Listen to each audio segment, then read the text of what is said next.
Well, hey kids, I feel like it's been a long time since I made a video. Life. What I've got for you today is I'm going to just show you my personal process for restuffing a cap can. And this has just become a necessary thing for me to do. The original ginormous Mallory capacitors that were 5,000 at 50 volts are bad. These are for... Wow, that one actually moved inside. That was fun. Anyway, these are dead. They need to be replaced. You can maybe see that there's electrolyte around the edge of this that has leaked out over time. And they need to be replaced. So I got some new Kemet caps, which are phenomenally good caps. These are 4700 UF at 100 volts. I guess a tiny bit less filtering, but I mean essentially very, very close, and will handle more voltage. The problem, as you may be able to immediately see, is that the spacing between the originals and these is very much different from each other, which means that they will not fit into the holes that are in the circuit board here. So what I've done already with this one is carefully peeled up the crimped edge on this, and oh my god, I'm so sorry. I'll take you through the process of this. It's not rocket science, but just to give you an idea of what's involved in doing this, it's really not that hard. It can be messy at times. This one was not too bad. And I'll show you how I've taken up the space and how I connect the new one to the old one. There's some straps inside here that we'll be able to connect so that these are connected to this through those straps. So the first thing that I'm going to do here is remove this outer sheath here.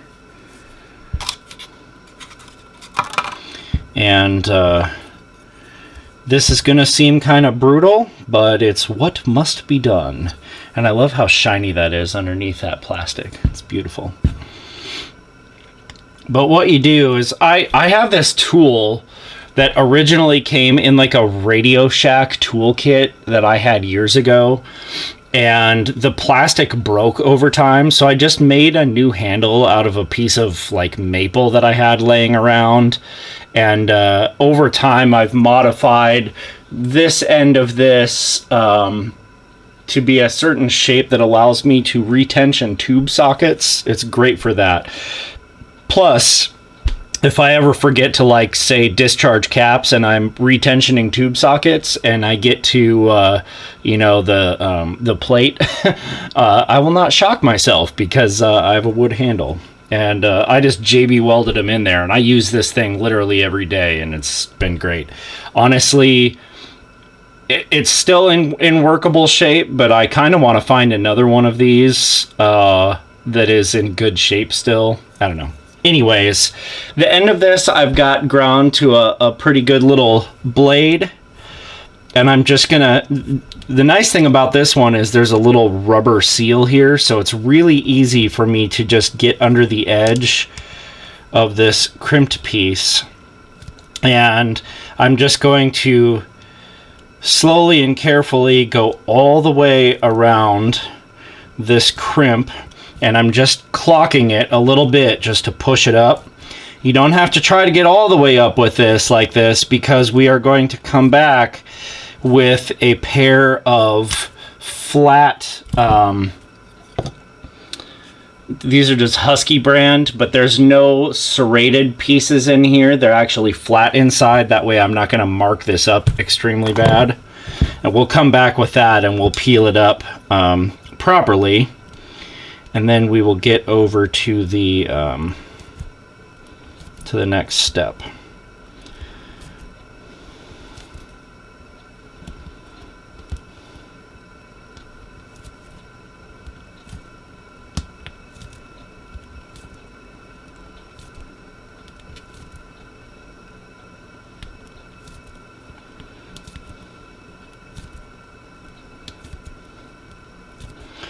You want to be careful not to like completely mess up that rubber seal with whatever tool you're using, because we are going to want to come back and use that again, because it kind of takes up a certain amount of space in this little piece here.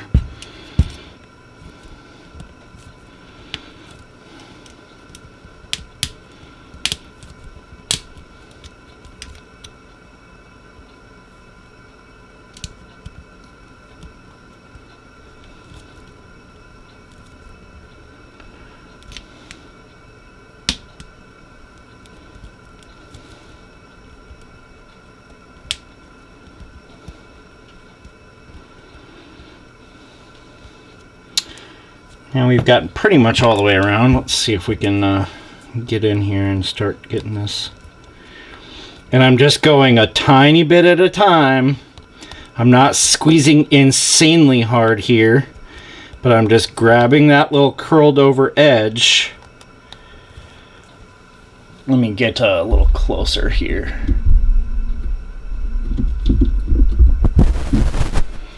I'm just grabbing this little edge. I'm just very carefully straightening out the top of this to open it up so that we can pull the insides out of this and get the other cap mounted inside.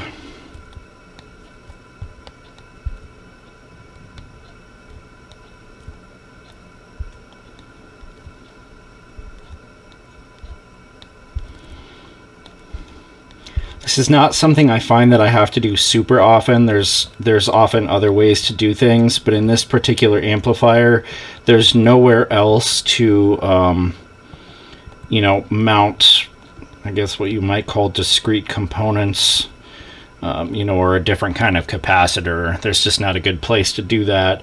And I don't want to try to modify the circuit board, and this really doesn't take that long a time.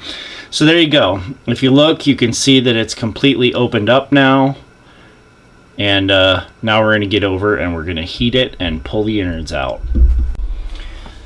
Alright, over at a different spot, I've got my heat gun, which I'm going to put on high. And we're going to come in here and just start gradually heating up the inside of this. Inside of these is the rolled up paper and foil actual sort of capacitor storage area, whatever the hell you want to call it, and the electrolyte. And they are surrounded by what is essentially tar, kind of a rubbery, tarry goo. So by doing this, we are loosening up all that tar. I always try to get the bottom as well.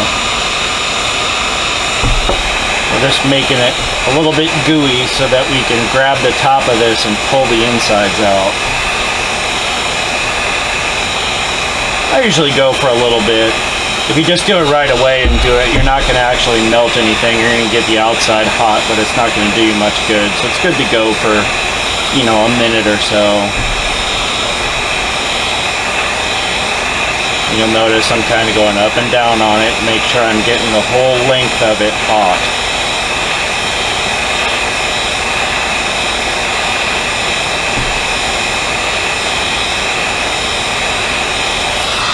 Alright, I think we're probably there. Now I'm just going to grab some regular old channel locks right here. We're going to grab this thing with our leather glove. Just work this. And that steam you see coming up is electrolyte. I try not to breathe that. And just very carefully pull that out. And there you go. If you ever wondered what the inside of an electrolytic capacitor looks like, well, this is a really big one, but there you go.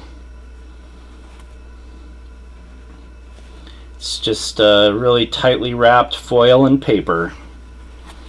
So now that we've got that out, we've got the insides of this. It's kind of hard to show you, but there's that tar in there that was taking up the rest of the space. Now our new cap isn't going to fit inside of that, So grab you whatever tool. This happens to be the flavor of pick that I'm using today.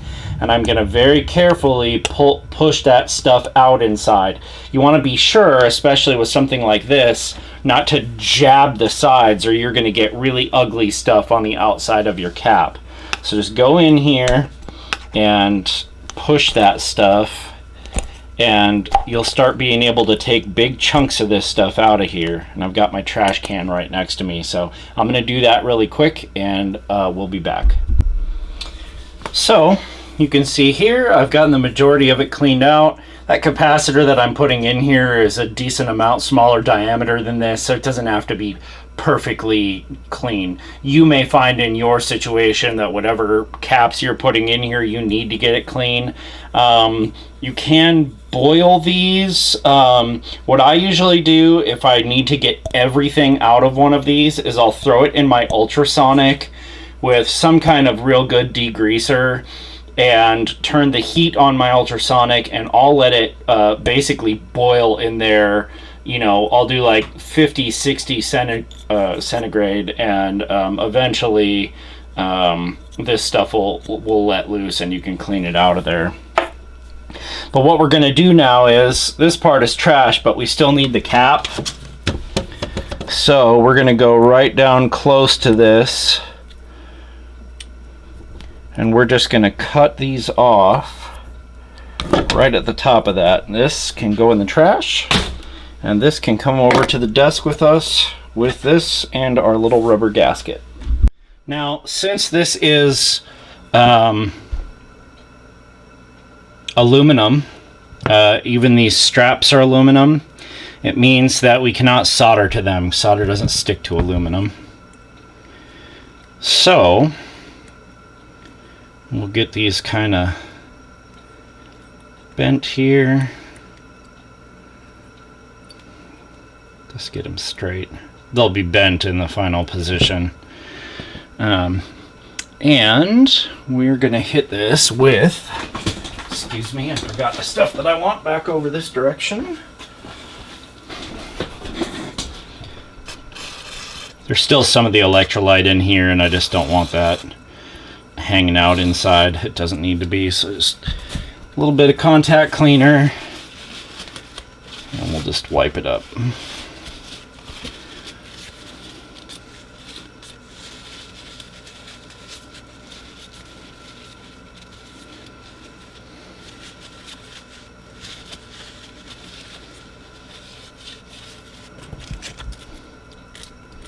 Just gonna scuff the ends of these. And I'm gonna come over here. I don't know if you can see this. Yeah, a little bit.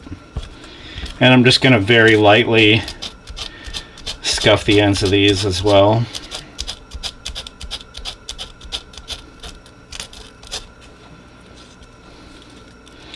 Just giving ourselves a clean surface, but also just a little bit more bite. You'll see here in a second, we're going to use star washers on both the top and bottom of the screw that we're going to use to hold these straps to this new cap. So now I've got my Knipex pliers here, and I'm just going to come in here. I've already done one of these, so I know about how much I need to cut. And I'm just going to make myself a little fork.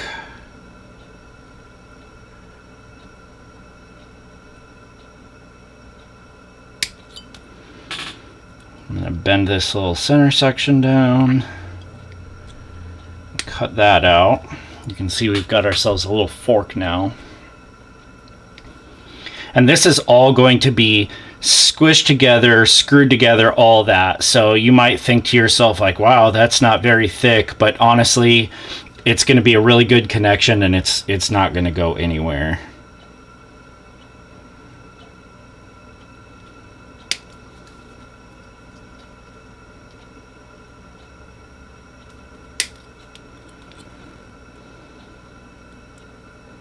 Same thing over on this side.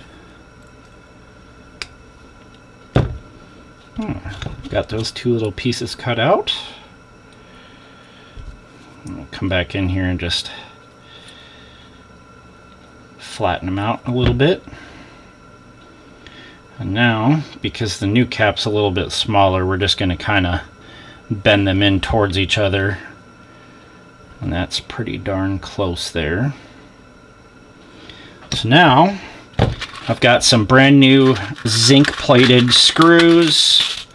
Ideally, if you could use aluminum screws for this, that would be best. You don't want galvanic corrosion, which is what happens when two dissimilar metals are in contact with each other for an extended period of time.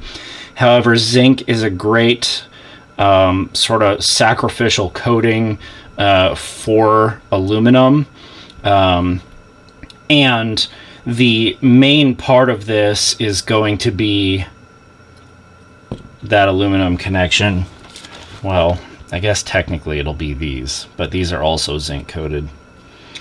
So we're going to put 2 of these on this 10/32 thread screw here.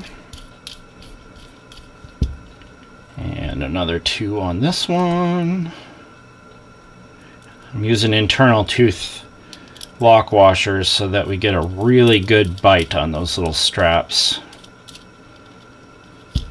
And now we're going to come in here and we're going to put these forks in between those 2 lock washers, like so.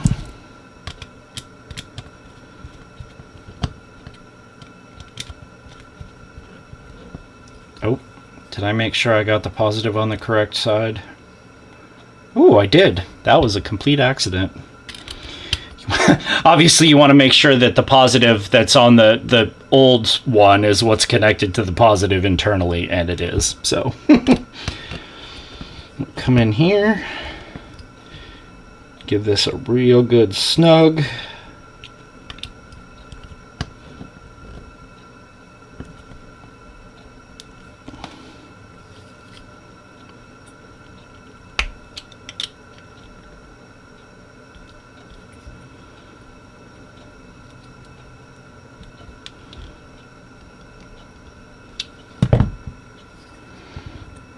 I've got just a tiny bit of my fork kind of sticking out in here, so I'm gonna snip that off.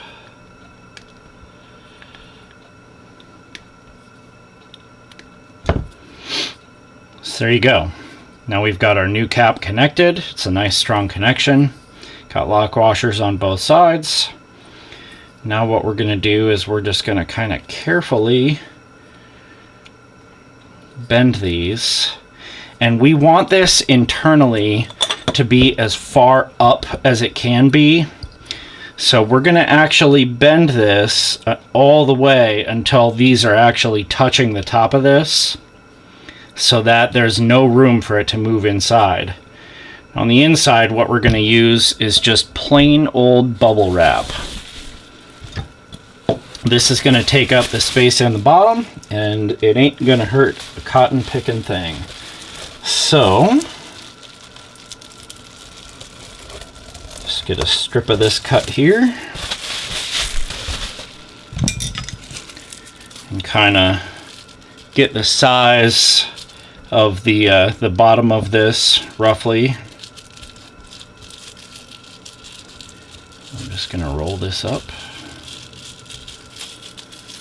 and we're going to place it in here, kind of get it started in the right sort of direction there.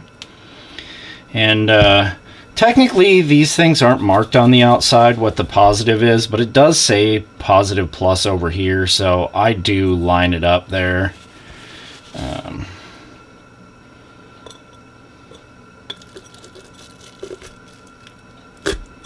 you're just gonna shove this back down inside, and you'll hear that it does not move inside whatsoever.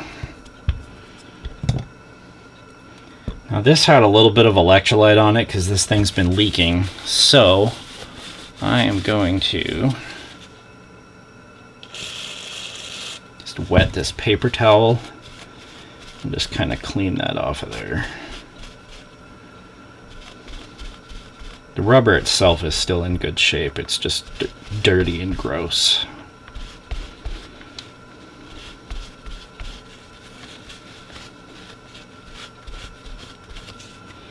So there you go. Our rubber seal is nice and clean again. I missed a spot here. And we're going to put this in the same way it came out. There's like a little ridge in the bottom that corresponds to a little ridge inside of here. It doesn't really matter, but... And we're just going to use our same tool from earlier and push this down into that little channel.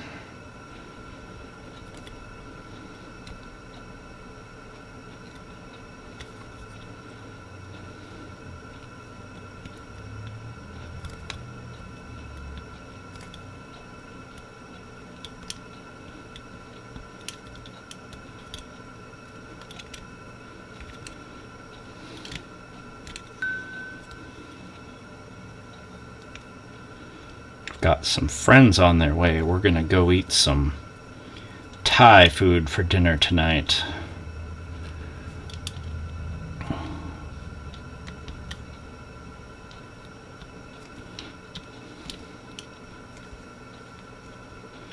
All right, so we've got that in there, real nice. So now I use my fretting hammer for this because it's got a nice soft brass face on it. And we're literally going to come in here and just very carefully start curling this edge back over.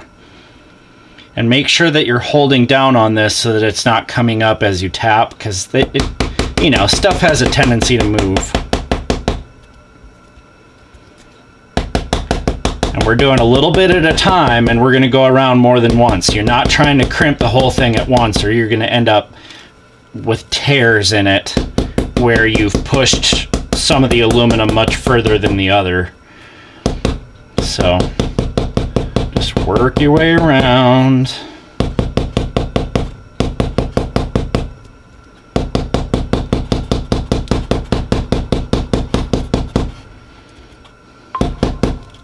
And I can see that my seal is trying to move on me a little bit, so I'm going to come back in here and I'm just going to push it back down into place, make sure it stays put where it's supposed to be. And we'll resume.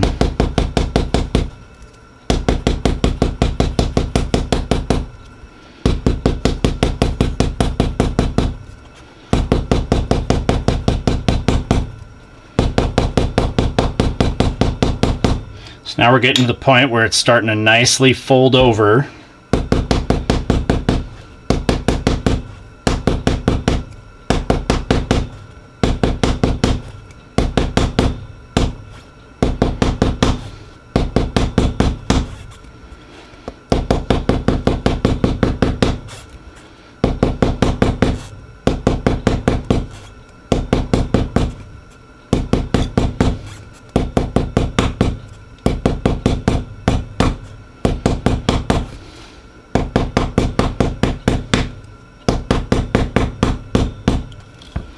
There, now we've got it real close, so now we can just get on these edges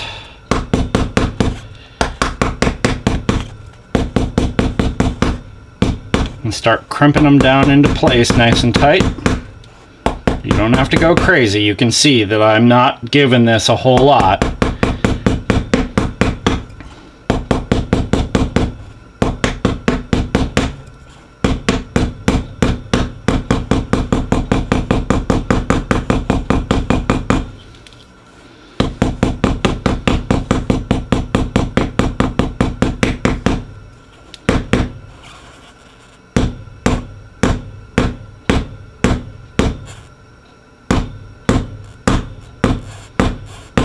Try to get that as flat as possible, you know, make it look nice. You're not going to see it once it's installed. It'll be in the clamp like this, but there you go. We've got a nice capacitor ready to go. Now we can stick this back on here. It actually doesn't even need these anymore because the new capacitor is not connected to the outside of the case the way the old one would have been. But it keeps it pretty. Now we're gonna go ahead and just slice the end of this here.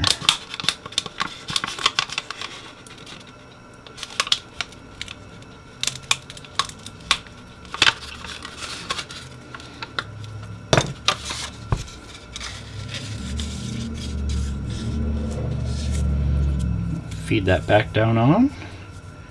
And actually, that fits so well, I think I might be able to just use a lighter.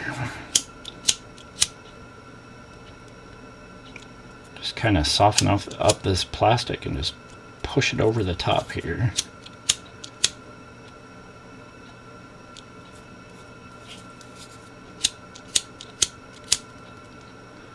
I found this lighter in a guitar somebody gave me. Somebody had blocked the tremolo inside their guitar with this lighter. And it's worked for a really long time, but I think she's dead. Of course it's while you're making a video that your lighter dies. Yeah, that's alright. I think what I might do here is just a little bit of tape on either side.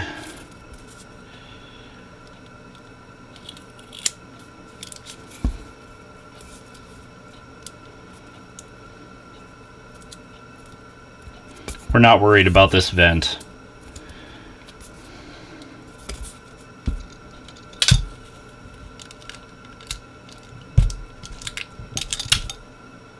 And again, this is going to be down in the clamp, so you're not going to see this anyway.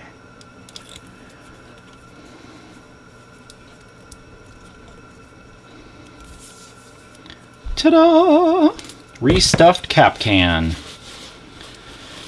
So now I can get these reinstalled. The thing that this is going into, which I'm not doing a video on, is a 70s Leslie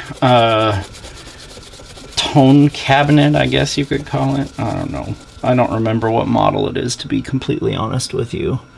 But it's kind of interesting. It's just a stand-up speaker that's just one single 12-inch speaker, and it's got this amplifier in one of the two speakers, and you can see there's a resistor blown here. I just started working on this. But what's cool is inside there is a motor that's got two sets of plates, and one of the sets of plates is stationary and the other ones are attached to a motor, and it works a little bit like reverb in that it sends your signal into those plates, and the spinning of those plates against each other creates the Leslie rotary speaker effect. I have not heard it yet, but I'm pretty excited to, because I think it's going to sound really cool. So yeah, I'm going to get to working on this. Honestly, this is one of those jobs, you know, as far as making a video of it, there's nothing particularly crazy about this one. I'm giving it a recap, you know, replacing these big guys. We're going to look and make sure that this does not blow again, and just get everything cleaned up and put back together. So that's about it. Just thought I'd show you guys a little bit on restuffing cap cans, and now I've got two cans with nice new Kemet capacitors in them that are ready to be reinstalled and probably work for the next 50 years. Bye!